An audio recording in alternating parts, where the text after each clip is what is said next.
গণঅভ্যুত্থানের সামনের সারিতে নেতৃত্ব দেওয়া ছাত্রনেতাদের নিয়ে গঠিত গণতান্ত্রিক ছাত্র সংসদ ধারণা করা হয়েছিল ডাকসু নির্বাচনে বড় প্রতিদ্বন্দ্বিতা করবে, কিন্তু নির্বাচনে তাদের সেরকম কোনো প্রভাব না থাকায় প্রশ্ন উঠেছে এক বছরের মধ্যেই কেন এতটা তলানিতে তাদের জনপ্রিয়তা।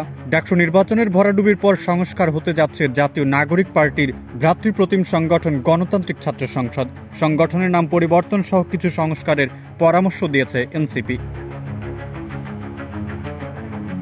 গত 9 সেপ্টেম্বর ডাকসুর 28টি পদের একটিতেও জিততে পারেনি বাকশাস সমর্থিত বৈষম্য বিরোধী শিক্ষার্থী সংসদ প্যানেলের প্রার্থীরা। ভোটের হিসাবে সংগঠনের বিপিও জিএস প্রার্থীর অবস্থান পঞ্চম। 23টি পদে জিতেছে ইসলামী ছাত্র শিবির সমর্থিত প্যানেলে ঐক্যবদ্ধ শিক্ষার্থী জোট। 4টি পদে স্বতন্ত্র প্রার্থীরা ও একটি সদস্য পদে জিতেছেন বামপন্থীদের প্যানেল প্রতিরোধ পর্ষদ।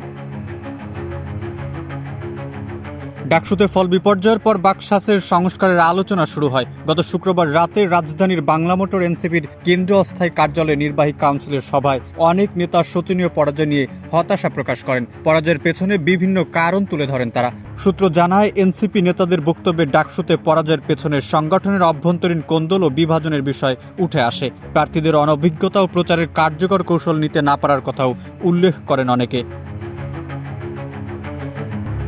এনসিপির ছাত্র সংগঠন বাকশাস এতদিন দুপক্ষতা অস্বীকার করেছে, কিন্তু ডাকসুর ফলাফলের পর অস্বীকারের সংস্কৃতি থেকে বের হয়ে আসার কথা ভাবছে এনসিপি। দ্রুত সম্মেলন ডেকে বাকশাসের সংস্কার আনতে বলা হয়েছে এনসিপির পক্ষ থেকে।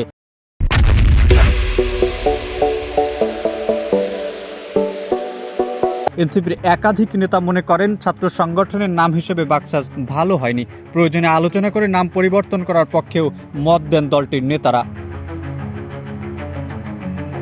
এনসিপির অঙ্গ ও সহযোগী বিভিন্ন সংগঠনের নামের শেষে শক্তি শব্দ রয়েছে। জাতীয় যুবশক্তির মতো ছাত্র সংগঠনের নামের শেষে এই শব্দটি রাখার বিষয়ে মতামত দেন এনসিপির নেতারা। তারা মনে করছেন ছাত্র সংগঠন নিয়ে আর কোনো পরীক্ষা নিরীক্ষা করা ঠিক হবে না।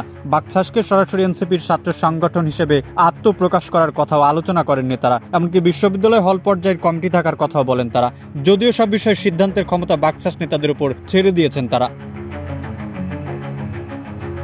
এদিকে আবু বাকের মজুমদার জানান, এনসিপির সঙ্গে তাদের আদর্শিক মিল রয়েছে, কিন্তু এনসিপির লেজুর ভিত্তিক ছাত্র সংগঠন হিসেবে বাকশাস আত্মপ্রকাশ করবে না, তারা স্বতন্ত্রই থাকবে।